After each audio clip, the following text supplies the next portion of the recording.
bienvenidos a otra entrega de Sondeo. Arranca la La semana semana, y muchos acontecimientos muchos acontecimientos y expectativas sobre el proceso. expectativas. Bueno, desde la óptica de mucha gente, incluyendo la de nosotros, el presidente le dio una buena respuesta a Amnistía Internacional, que ha estado neciando y embromando a la paciencia con respecto a un supuesto, o a los supuestos maltratos que el país le da a los miembros de la comunidad haitiana que están ilegales en nuestro país. El presidente le dijo lo que tenía que decirle. Sobre todo porque es un planteo imprudente e impertinente. Y sobre todo reiterado, recurrente, la misma cosa. De manera inexplicable. Y de manera inexplicable, los mismos términos, la misma cosa y el mismo acoso también, porque en definitiva, ¿de qué se trata? De una comunidad internacional indiferente o de agencias internacionales que son indiferentes a la realidad que vive el pueblo haitiano y también a lo que es el comportamiento de nuestro país con la realidad haitiana y con los haitianos, tratando de resolverle muchísimas cosas a lo que ellos... A mí me gustó mucho el día pasado, no fue el día pasado, hace un tiempecito de eso, pero lo vi hace poco, Bukele, que hablaba de la comparación de dos países en una misma isla, cuál era la realidad de Haití, cuál era la realidad dominicana, pero que realmente República Dominicana no podía cargar con Haití, y que Haití se encargó de propiciar su autodestrucción. Y entonces, o sea que Bukele nos hacía una defensa a nosotros como país, que era lo más juicioso y que uno debe agradecer como país.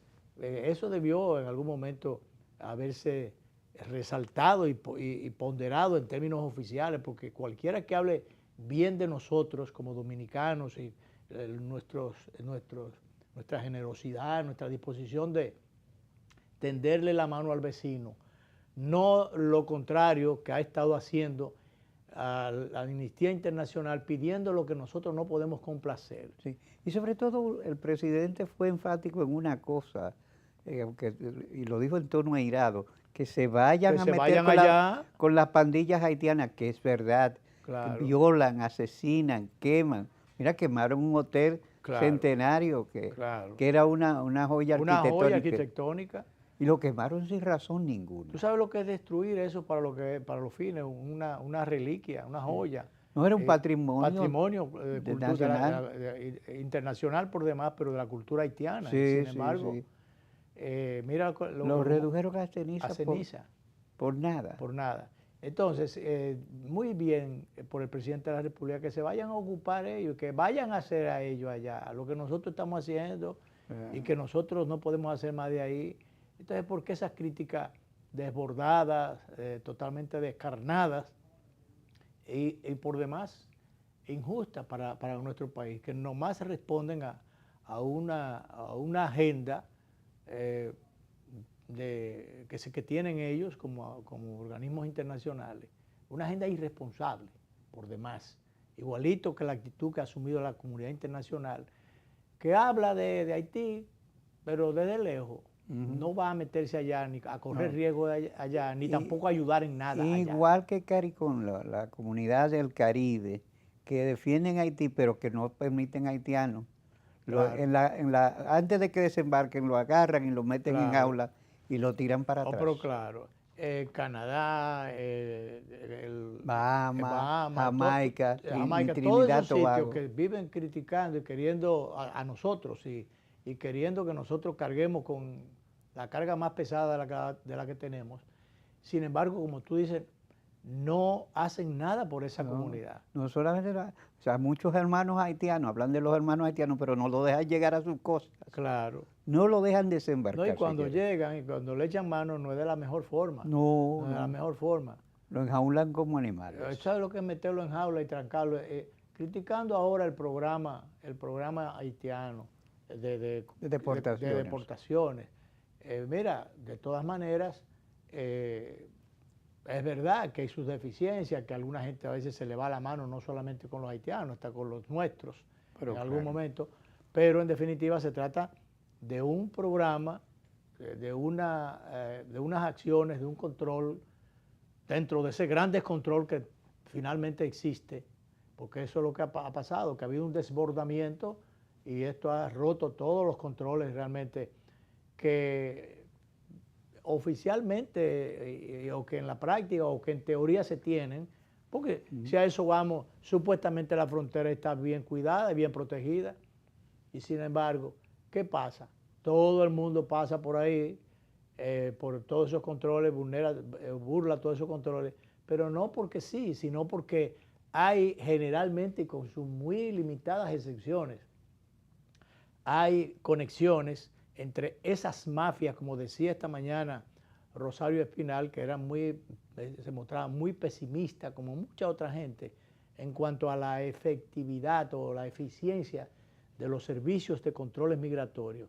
Dice, ahí está todo, mientras no tengamos unas fuerzas armadas con integrantes honestos, responsables y serios, que realmente cumplan con la misión que le encomiendan, que es la de salvaguardar la seguridad de la frontera.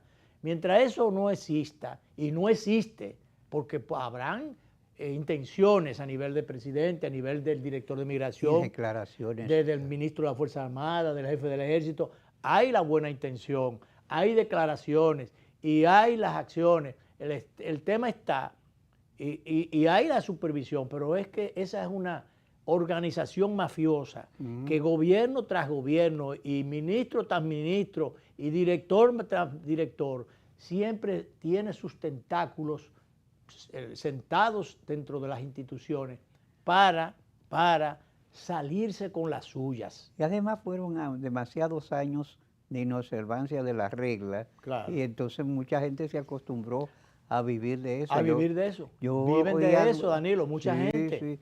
Una vez oí yo unas declaraciones de un joven haitiano que decía, para un grupo de nosotros los haitianos son el oro negro.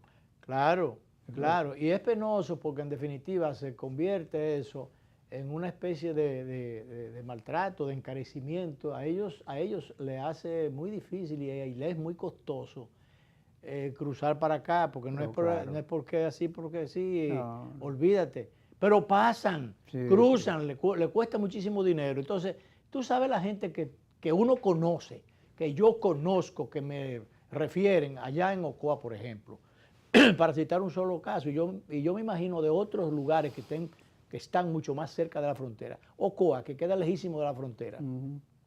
Señores, gente que me cuenta a mí, productores ocoeños, que bregan que tienen la necesidad de la mano de obra haitiana, es que dicen, no, ya, a mí me acaban de llegar dos, o que ya se los habían llevado, pero muchos de ellos no llegan a pasar la frontera para aquel lado. Las transacciones se producen antes de que crucen la frontera y vuelven. Entonces eso le cuesta un dinero a esa pobre gente, porque al final uno tiene que conmiserarse de ellos en ese sentido. Sí. Y oigo hablar, Danilo, de que la mano de obra barata, mentira.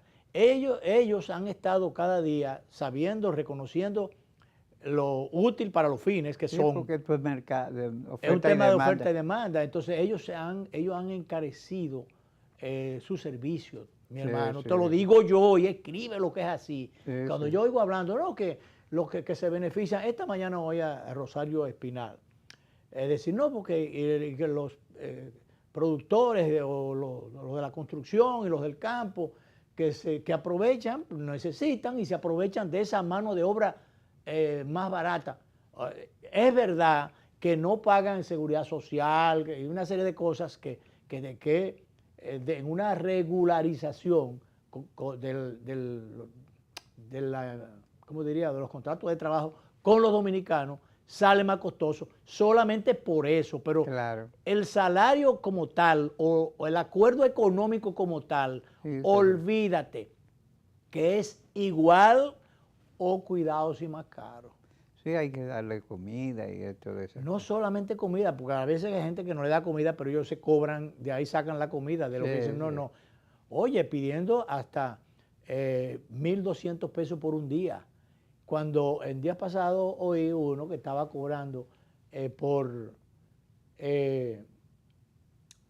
amarrar las siembras de tomate, una soguita, una cosa que van amarrando la matica de una horqueta, de una estaca que planta para que la mata vaya subiendo, la van amarrando. Por amarrar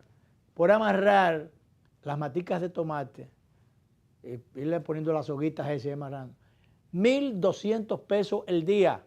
Me lo acaban de decir, me lo dijeron el martes pasado, Danilo, allá en Ocoa. El martes pasado, no estoy hablando de muy lejos eso. Entonces es así, no es verdad que es mano de obra barata, no es verdad eso, es cara. Y se te va, y van a chapear la maleza en un potrero. Yo sé de eso, ¿verdad? Sé de eso y brego con esos temas. Te piden un disparate, 200,000 pesos, 150,000, cosas así por el chapeo de un potrero, que tú terminas diciéndole que no, que si hay que regalarle un pedazo de finca para que pueda. Bueno, pues el asunto es que tú terminas como dueño de la propiedad, tú terminas no haciendo el trabajo, diciéndole que no, porque así no se puede hacer. ¿Tú me entiendes? Así es que están, para esos ilusos que viven hablando disparate por ahí. No es verdad que es mano de obra barata. Ahora sí, la mafia esa que hay, eso no se ha roto.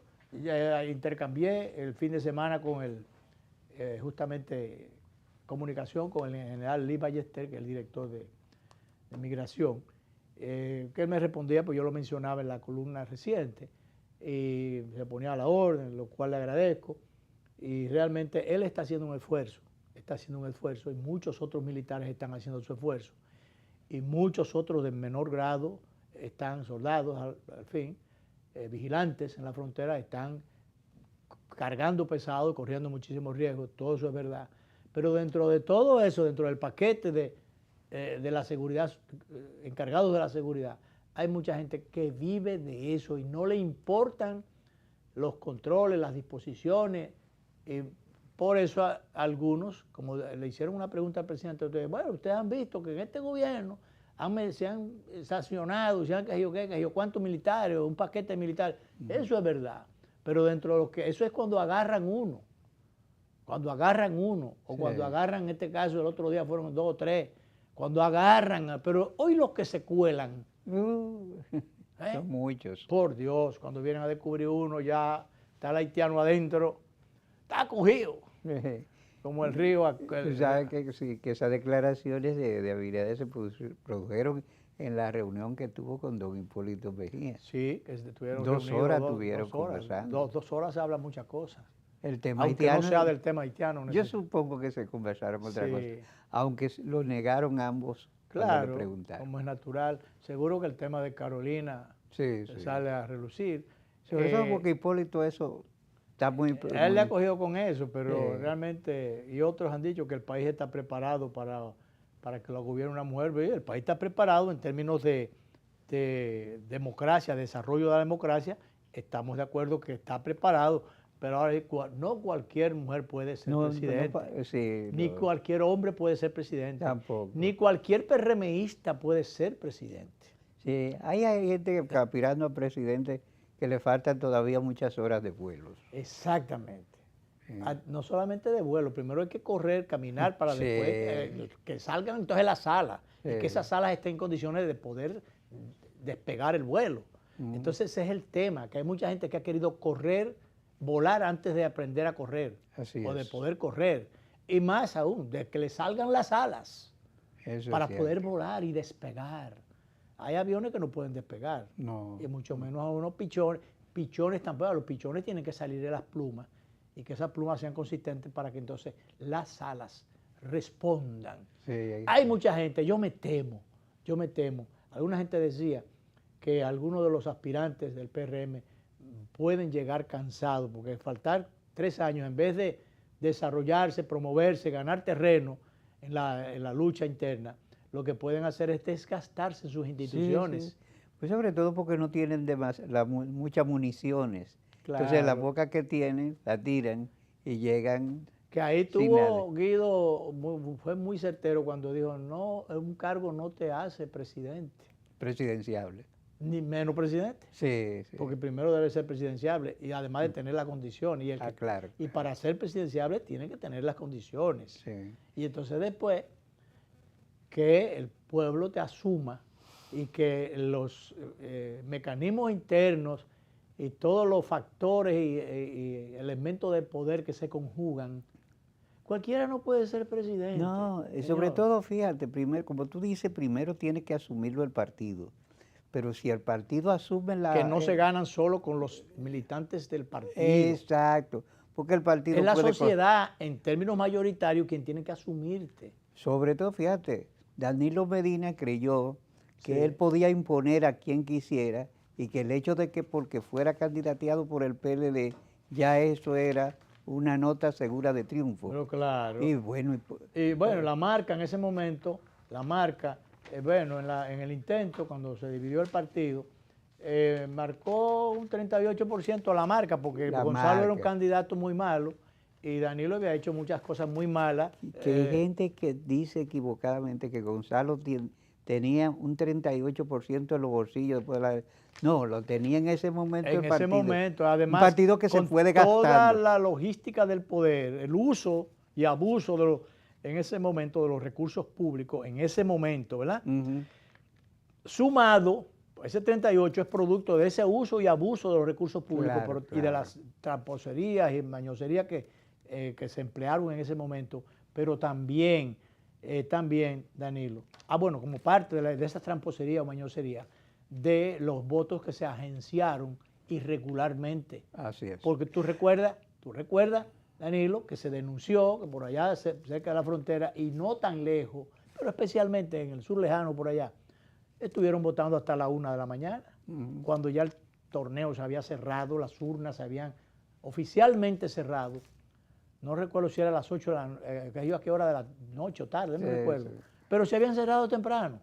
Y a la 1 había gente votando porque lo dejaron por última hora, fueron en paquete a votar. Bueno, porque ellos se acostumbraron a trampear en las elecciones internas. Claro. Acuérdate que quisieron repetir. Sí, contra Leonel votaron en Pedernales, casi el quíntuple de gente que vive en Pedernales. Más votantes que la cantidad de electores, que los matriculados, que los que registrados en el padrón.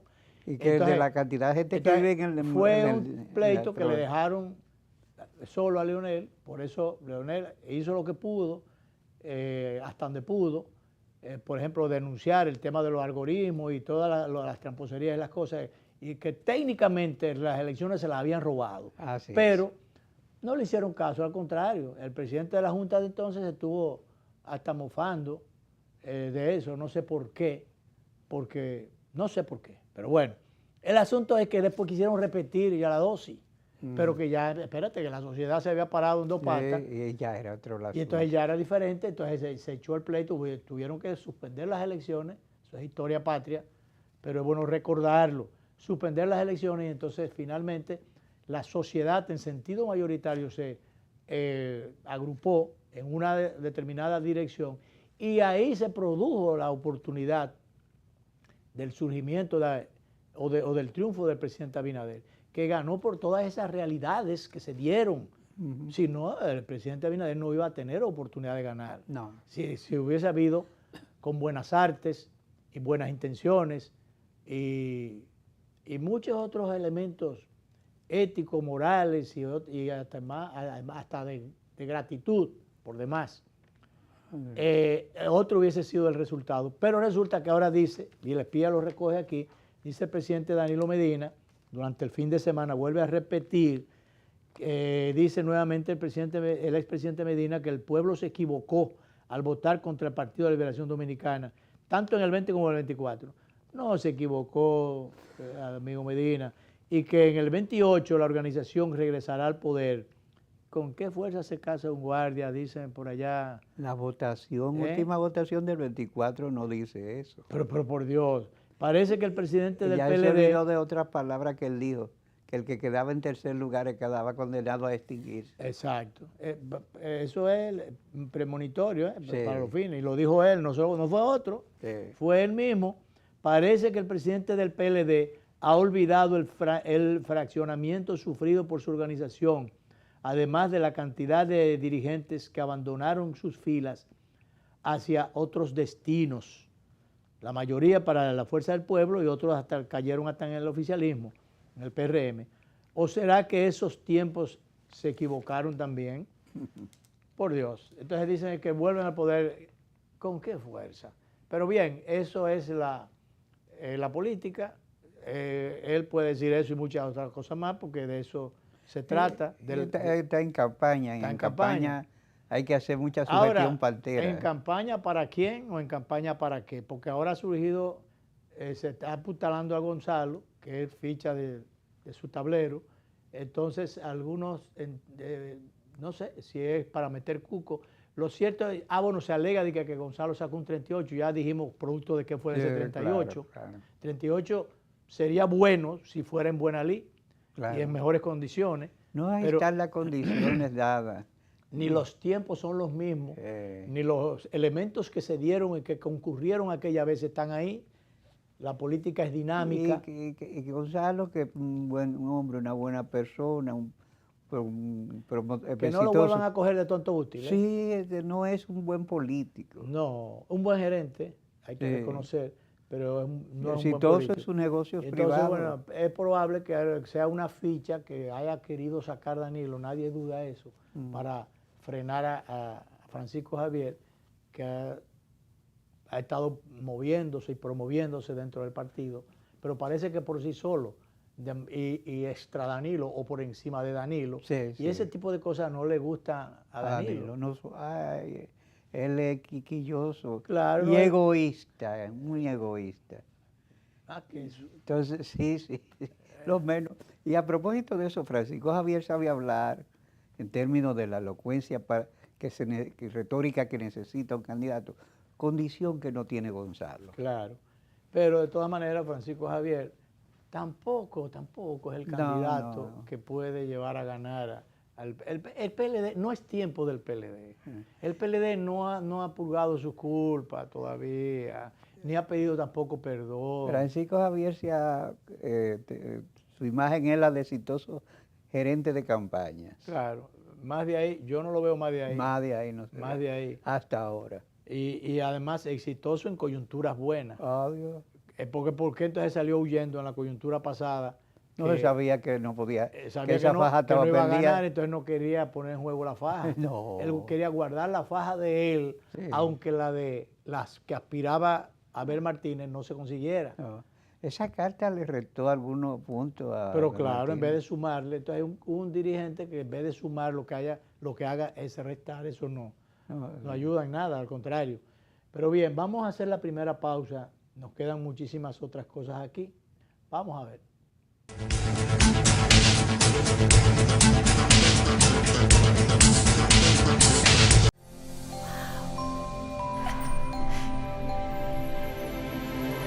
Atrévete a encontrar eso que quieres. Solo tu magia la puede hacer brillar. Las ideas que siempre has imaginado, ilumínalas y hazlas realidad. Las puedes cumplir. Cada idea que tienes brilla en ti. Así que vamos a cumplirla.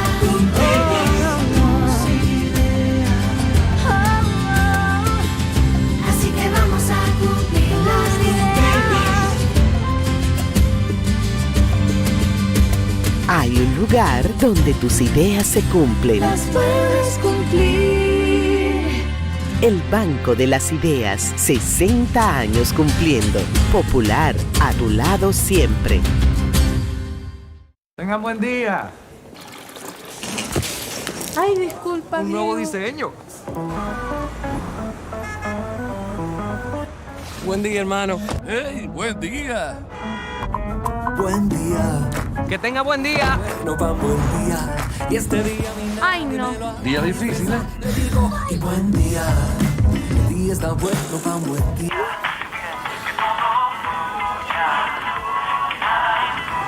Ay, perdón.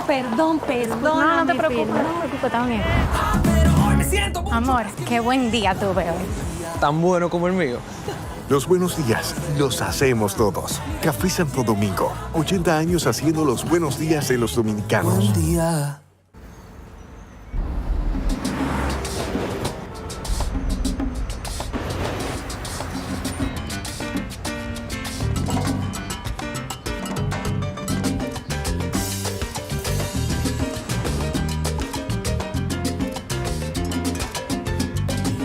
Si hay algo que sabemos en RD,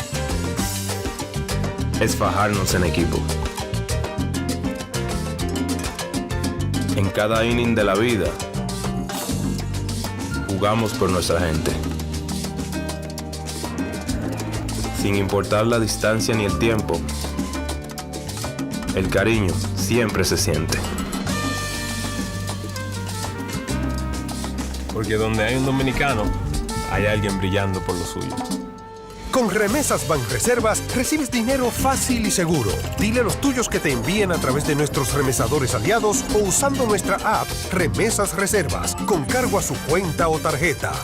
Banreservas, el banco de todos los dominicanos.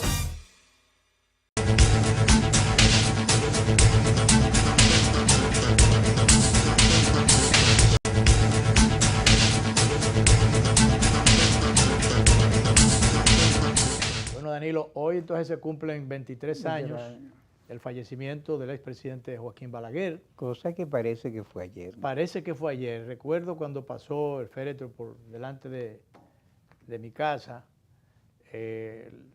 No recuerdo dónde era que lo traía y lo pasaron por allá. Yo no quise perder el hecho. Yo entré a la casa de Balaguer y vi... Yo no estuve tan cerca, yo solamente estuve en mi casa. Recuerdo a Clarisa Jiménez, que era funcionaria, fue funcionaria en el gobierno de Balaguer, muy cercana. Era mi vecina, la vi a ella llorando. Y bueno, pero bueno, ¿qué queremos resaltar? A propósito de la fecha, hay varios artículos. Primero hay la puesta en circulación de un libro de Luis Acosta Moret, El Gallo, en el día de hoy. Que se va a hacer en la Plaza Joaquín Balaguer. Eso es ahí en el Mirador. En el Mirador. Sí, se llama La Casa de Balaguer. Luis supongo que va a contar Luis secretos. Acosta era una de las gente de la casa. Sí, sí, sí. Él duró mucho tiempo persona de confianza en la casa del doctor Balaguer. Y realmente, a propósito de la fecha, hay varios artículos escritos. Uno de ellos me lo enviaba el ex senador Antonio Rosario, ex senador y recién designado en Brasil, creo que fue. Como embajador en Brasil. Embajador no, cónsul general. Cónsul general. Entonces, Antonio Rosario me manda ese artículo porque yo le mando mi columna. O sea, a mí hemos perdido un poco la comunicación y yo le mando la columna y él de vez en cuando, intercambiamos y él me manda este artículo. Déjame ver el autor, sencillamente nada más y nada menos que José Joaquín Joga. Sí. José Joaquín Joga. José Joaquín Joga habla de que este 14 de julio en el 2002 no solo murió Joaquín Balaguer. El 14 de julio no solo murió Balaguer, entre tú y yo.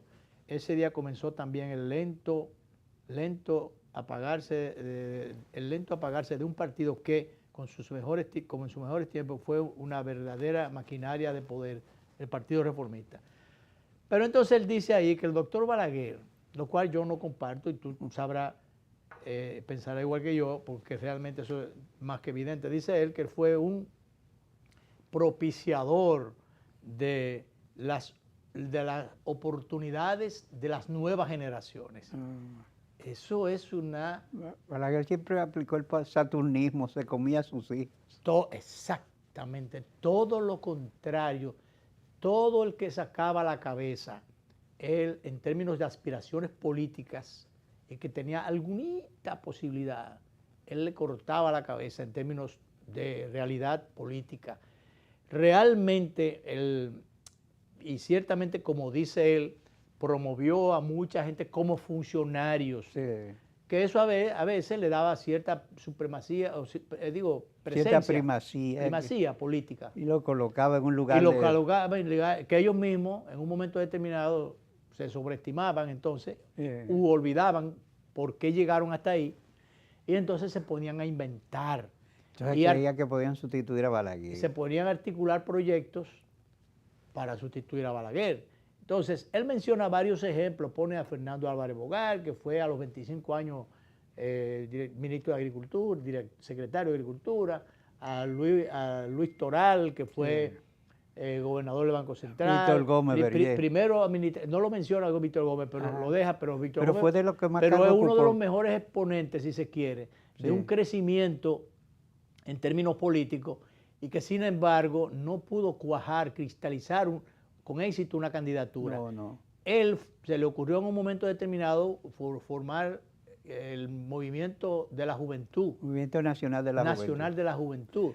Pero en el mismo 66 se organizó eso. Claro, desde muy temprano. Sí, tuvo un crecimiento político, fue funcionario, secretario de la Liga. Secretario de Trabajo.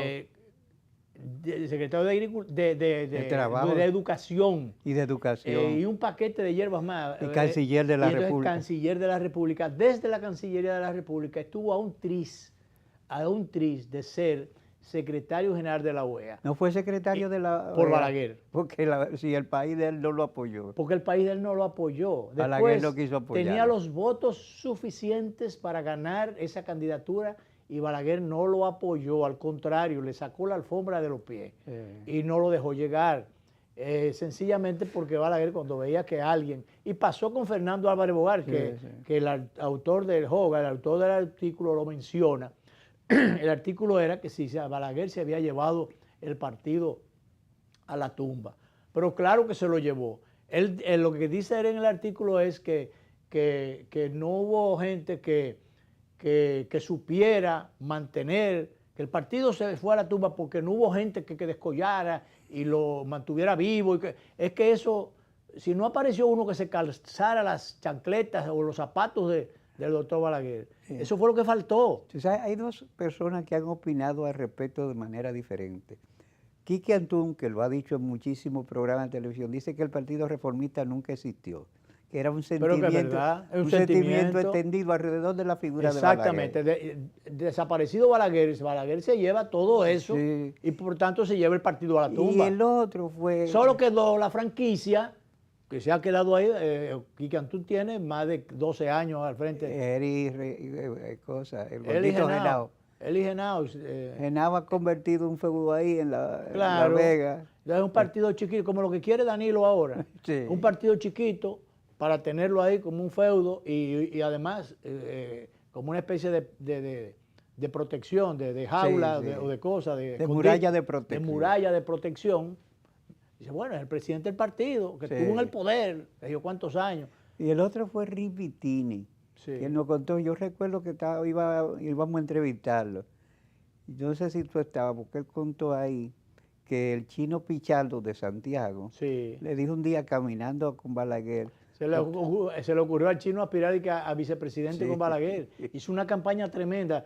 El chino Pichardo de civil llegó a mayor del ejército y era mayor con una influencia tremenda, pero haciendo política. Se quitó los ramos y entonces se metió a político y aspiró a la vicepresidencia. Lanzó una candidatura tremenda, una promoción amplísima. Gastó un dinero pero grandísimo. Gastó un dinero ahí para nada, porque bueno. Entonces él decía que el chino Pichardo... chino fue amigo mío, yo lo conocí, estuve en su casa un par de veces. Yo lo conocí, era de Santiago y conocí a algunos familiares. Le dijo, doctor, ya usted va a tener que, supongo que está considerando el retiro. Vamos a ver que usted vaya cogiendo un relevo. Y Balaguer le dijo, hizo el signo, el que quiera partido que se faje y hacerlo. Claro. ¿Cómo él va a ceder? El liderazgo no se cede. Así es. No se cede. Balaguer no quería que nadie lo sustituyera. No, para nada. Y nadie lo sustituyó. No. Y además, nadie estaba en condiciones de mantener el partido a flote. Y entonces Balaguer, hasta el último día, cuando ya no podía ganar, sí mantuvo las condiciones de poner a perder al otro. Al que él quisiera. Al que él quisiera perder. Lo hizo con el doctor Peña Gómez cuando virtualmente la sociedad dominicana estaba mayoritariamente a favor del doctor Peña Gómez, lo puso a perder. Sencillamente en una alianza, Partido Reformista, PLD, aquella vez, con el acuerdo donde pusieron a Juan Bosch a levantar la mano. Él no sabía. Ya Bosch estaba muy Juan Bosch y él le levantaron la mano al presidente Leonel Fernández. Entonces, Balaguer puso a perder a Peña Gómez y levantándole la mano a Leonel Fernández lo puso a ganar, lo hizo presidente. Parecido a lo que pasó, fueron coyunturas diferentes, porque aquí dos manos se levantaron y les pasaron la antorcha, diríamos, a el doctor Leonel Fernández. Allí las condiciones que se crearon en el 20 pusieron a ganar a Luis Abinader, que no tenía, en términos partidarios, la mayoría electoral, pero la fractura del PLD, la fractura del PLD sumada, no a los votos que tenía el PRM, sino sumadas a los esfuerzos conjuntos que estaba haciendo la sociedad a través de Marcha Verde, disgustados, todos los sectores que por una u otra cosa entendían que había que sustituir no solo ya al PLD como partido, sino necesariamente a la claque que manejaba y dirigía Danilo Medina, con toda la... La facción de Danilo Medina se había apropiado y cooptado el PLD. Claro, era la que controlaba el PLD. En esa cooptación sencillamente se apoderó del PLD, era la que manejaba las reglas de juego y quiso poder tanto que se propuso hasta lo imposible, que fue la modificación constitucional e imponerse desde el poder o imponer a uno desde el poder. Entonces, esa jugareta no salió para nada, no salió bien. Y entonces recordemos las marchas al Congreso, primero Leonel, el último día Abinader. Entonces, toda esa conjunción de fuerza y de esfuerzos dieron como resultado el triunfo del PRM, que era un partido nuevo y que fue el producto del desprendimiento del PRD y demás hierba. Entonces, ya sabemos. Entonces, ahora resulta que el PRM, ahora, digo yo, no tiene un candidato que pueda ganar ante el impedimento del presidente Abinader, no tiene un candidato con las expectativas de que pueda ganar unas elecciones. Que movilice el sentimiento triunfalista. Claro. Y que sea siendo realista, que pueda realmente... Que presente condiciones. Presente las condiciones, la oferta electoral, que pueda encantar, entusiasmar a las masas mayoritariamente. A las grandes masas de electores. A los que deciden, e incluso convencer a aquellos sectores, núcleos fácticos, núcleos de poder que están allí, que no se ven pero que están ahí. Incluso algunos sí sacan la cabeza de vez en cuando, algunas familias, por ejemplo, todos sectores empresariales y demás, que aun cuando se cambian, dependiendo del color de camisa que tengan que ponerse, pero se ponen cualquiera, dependiendo de la que... ¿Sabe que ese sector familia empresarial solamente ha puesto un candidato en la historia? Un familiar, pusieron a uno de la familia, pero fue por los gringos. Exacto. Los gringos lo colocaron. Claro, bueno, pero a un empresario, bueno, de las familias y porque realmente el presidente Abinader es un empresario, pero realmente era un empresario, él y su familia. Sí, pero yo me refiero a esa familia que está propiciando un candidato. Sí. Bueno, ese es un tema bastante largo que hay que desmenuzar muy bien. Que muchas veces se ha hablado de eso, pero bueno. Acuérdate que el presidente Abinader, aunque es empresario, es empresas que provienen de su familia, no de grupos. Él y su familia tenían un grupo empresarial en la hotelería, en las universidades, en la explotación cementera y otras cosas más. Pero era un grupo de la familia, básicamente producto del trabajo, la herencia de su padre y el trabajo de sus hijos, ¿verdad? Entre los que está el presidente Abinader. Que la familia de su esposa. Y la familia de su esposa. Era textilero, inmobiliaria. Ese otro lado, por ahí también se forma todo ese, si se quiere, sector empresarial, pero no vinculado a los grupos tradicionales, a los grupos económicos o grupos económicos familiares tradicionales del país. Entonces, había una experiencia, no de Estado, experiencia gerencial, empresarial, que bueno, el presidente, que por demás es economista, entonces ha aplicado los conocimientos gerenciales, familiares, todo ese tipo de cosas, la ha aplicado al gobierno. Hasta ahora, en sentido general, muchas cosas han salido bien, pero lo que sí queríamos resaltar era la desvinculación o no vinculación con esos grupos económicos o familias tradicionales. No, ellos no. Entonces, por eso está el hecho de que no necesariamente del sector empresarial se ha estado sacando un buen candidato o un buen presidente. Fíjate los intentos de Jacinto Peinado, que quizás por el tema del apellido, de Mozo Peinado, del otro Peinado, que en su momento.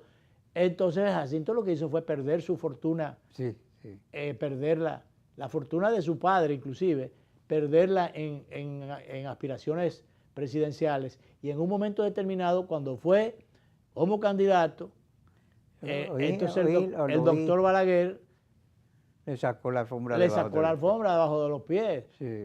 Cuando a última hora, bueno, no fue a votar. Lo menos que hizo fue que no fue a votar el día de las elecciones. Otro tanto le hizo a Morales Troncoso. A Morales también. Morales también. O sea que de ahí es que yo estoy pulverizando la posición aquella. Balaguer fue un gran asesino de aspiraciones. De posibilidades. Cercenó hay otro término también, le cortó la cabeza para los fines a los potenciales aspirantes que tenía poder, que tenía, porque hay cosas que no son casuales, sencillamente fueron provocadas. Hoy cuando Fernando Álvarez Bogar aquella vez iba como candidato a la vicepresidencia, a la vice, y los guardias le echaron mano allá de Santiago y lo trajeron secuestrado. Y se lo quitaron. Que un andullo. Más enredado que un andullo. Y se lo quitaron, al final tuvo que cambiar la candidatura. Tú sabes que no voy a ser infidente, porque fue la casa de Álvarez Bogar, que él contó que después que lo traje así, a la 1 de la madrugada, le dice, no, tú te has suelto. Dice, no, yo no voy a hacer. Que saliera a coger un carro público a los 27. ¿Tú te imaginas? A las 1:30 de la madrugada. Yo no voy para la calle. Yo me quedo aquí. Ahí estaba más seguro. Ustedes son responsables. Bueno, historia patria, señores. Vámonos a la pausa última, señor director.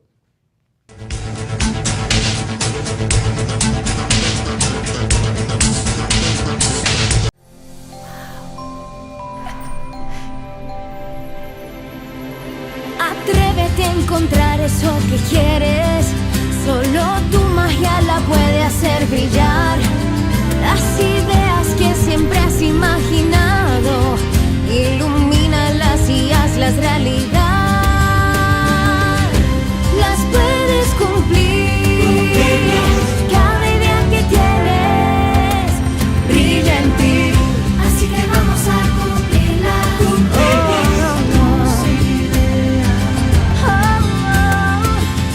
Así que vamos a cumplir las ideas.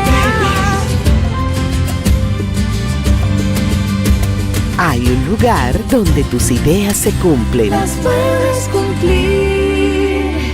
El Banco de las Ideas, 60 años cumpliendo. Popular, a tu lado siempre. Tengan buen día. Ay, disculpa. Un nuevo diseño. Buen día, hermano. ¡Hey, buen día! Buen día. Que tenga buen día. No va buen día. Y este día Ay, no. Día difícil, ¿eh? te digo y buen día. El día está bueno, va buen día.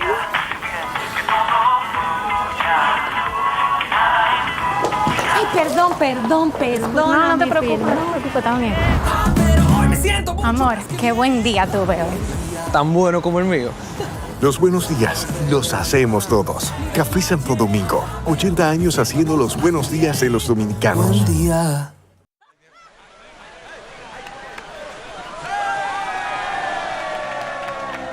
Hemos dado tantos pasos, hemos hecho sueños realidad. En cada esquina de esta tierra, ¡voy por Nueva York! Vemos toda la felicidad. Siempre le damos para allá. Equipo que no se rinde, gente buena que da más. En cada esquina de esta bella tierra, la solidaridad es nuestro aliento. Extendiendo la mano, construyendo nuestros sueños. Es que los dominicanos siempre le damos para allá. En Banreservas ponemos el corazón en el crecimiento de nuestra gente, comprometidos en todo momento y ocasión en ser el banco de todos los dominicanos.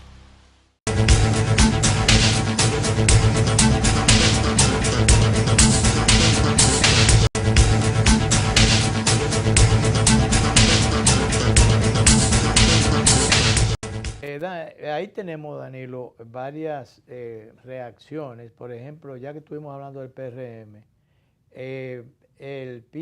¿cómo se llama? No, ese es el Pidio Infante, ese es un varón que dice unas cuantas verdades ahí. Delia Ortiz es una dirigente del PRM, que ella en pocas palabras, es muy realista. Sí. Bueno, vamos a escucharla a ella. No se me ha dicho nada, ni siquiera se me ha recibido. Sí, eso es parte de la exclusión que vamos ahorita. Me han excluido bastante, pero déjame decirte algo. Yo todavía tengo esperanza de que el partido recapacite. Quedan 3 años de gobierno, es un 40% en un gobierno de 8 años. Pero te voy a decir algo que yo sé que a mucha gente le va a llegar. Yo quizás no tengo los números para ganar, pero tengo números para hacer perder. Eso es importante. Se pierde con menos que con lo que se gana. ¿Qué va a pasar en el 28? Que si el candidato es Omar Fernández, porque hay una Omarmanía, Sí. Primero porque en el Distrito Nacional le gana al candidato del presidente. Sí. Al candidato del presidente le gana Omar con 250 y pico de mil votos. Entonces, si el PRM no se pone claro, no se unifica y no hace lo que hay que hacer en estos 3 años, lamentablemente va a pasar lo que dice Delia por un asunto histórico que va a ganar la fuerza del pueblo.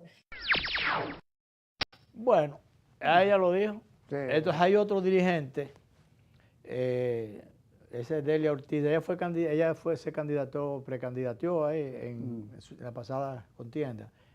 Ella luce una dirigente interesante. Sí, una mujer muy coherente. Pero fíjate, ella dice, no le hacen caso. Con buena figura. Y no le hacen caso. Buena presencia. Bueno. Y que no cogen teléfono, qué, o sea.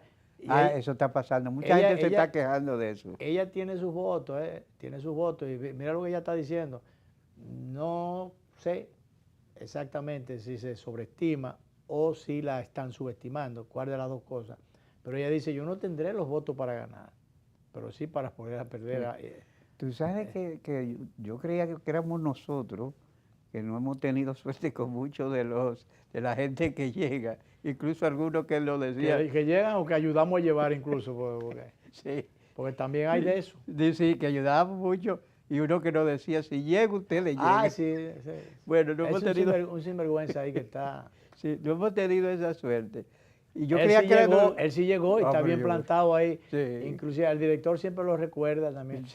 Si yo llego, ustedes llegan, pero ¿quién a usted le está diciendo que a uno le interesa llegar? Que dijera eso. Pero ni que llegue, usted sabe para dónde que nosotros vamos. Entonces, lo que te iba a decir, que yo creía que era bueno pero a nosotros. Donde él no llegó fue al ministro de Educación, que era... Que así mantiene sus aspiraciones todavía. Mantiene, pero esas falsas aspiraciones. Que yo creía que no cogían los teléfonos, pero muchos dirigentes PRMistas se quejan de que no le cogen los teléfonos. Hay una queja. Bueno, vamos a escuchar entonces este otro dirigente, el Pidio Infante, es del PRM también, a ver qué dice este señor. Si mañana yo fuera el presidente hoy mismo, mire hoy, si mañana yo fuera el presidente hoy mismo, mire hoy, viernes, lo despachara todo para su casa y que sigan haciendo la campaña porque es importante. Todos esos compañeritos de zonas y distritos y barrios lo están esperando los presidenciables. O nos están esperando porque hasta yo puedo aspirar. Pero es para comernos vivos por lo que le hemos hecho. ¿Me entiendes? Porque todos esos compañeritos que hoy no han visto a Linda lo están esperando. Compañeros funcionarios, todos ustedes, si Luis lo despacha hoy, salgan para los barrios, salgan para la calle, salgan para los distritos, salgan para los pueblos para que ustedes vean que los compañeritos van a esperar con tambor y con los brazos abiertos, pero para picarlo. Muchas gracias. Oye, pero el hombre fue duro y culvero, como dice. Claro, y se lo están esperando. No, y si el presidente sale de ellos, entonces ellos no van a ir a los barrios a buscar nada, porque ni a llevar menos. Sí, pero no pueden llevar. No pueden llevar nada ya, porque hay muchos que son candidatos. Señores, yo quisiera, y mucha otra gente quisiera, que esta gente se proyectaran, o quisieran proyectarse, pero sin la posición que tienen detrás. La posición administrativa, o el ministerio, o la dirección importante que puedan tener. Porque, señores, sin la logística, sin las condiciones primero, y sin esa logística que da el uso de los recursos públicos, que no son para eso, para campaña, para política, para candidatura, para precandidatura o para provecho personal. Sí. Señores, sin eso hay mucha gente que no saca una gata a hacer pipí. Sí. Hay gente que no sabe. A un miso, a miar, como dice.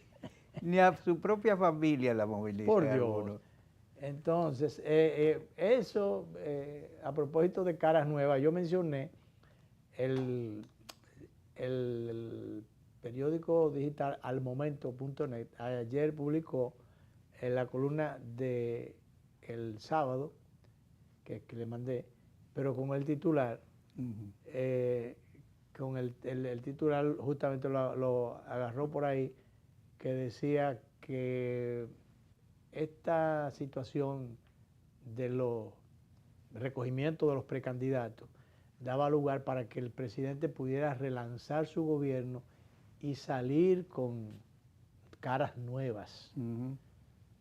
Porque es verdad, el presidente pudiera ahora en esta coyuntura, faltan 3 años, te nombra unas cuantas gentes allí, que si yo, 8 o 10 cargos nuevos, o caras nuevas, le da cierto frescor al gobierno, olvida algunas cosas y presenta otras, y eso puede dar un respiro, un aire al gobierno, porque el presidente cumplió con toda esa gente que tiene 5 años ya en las instituciones, y el presidente cumplió.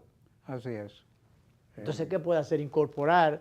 Dice Antonio Rosario, que fue senador en su momento, él no estaba en ninguna posición pública y recién lo designaron cónsul. Entonces hay mucha gente, como dice el señor, ¿cómo que se llama? Infante, que no ha visto a Linda. No solo los compañeritos, algunos a nivel dirigencial. Y ya vamos para 5 años, dicen algunos. Sí, y 5 años porque hubo una reelección. Sí. Porque si hubiese sido el primer periodo, si hubiera acabado el gobierno...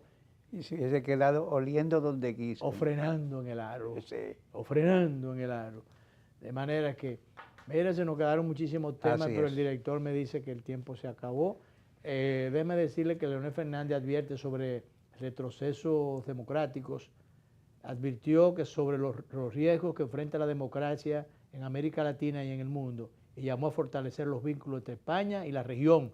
Durante una entrevista que diera al periodista Juan Luis Cebrián, en un espacio de conversaciones con Cebrián, publicado en El Ejecutivo.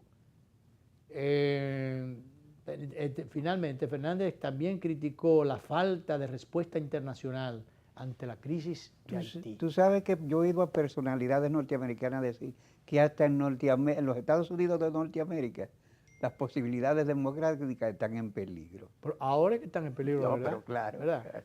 Con ese de guañangue que tiene Donald Trump allá. Con excesos de órdenes ejecutivas. Exacto. Director, nos podemos ir. Nos vemos próximo.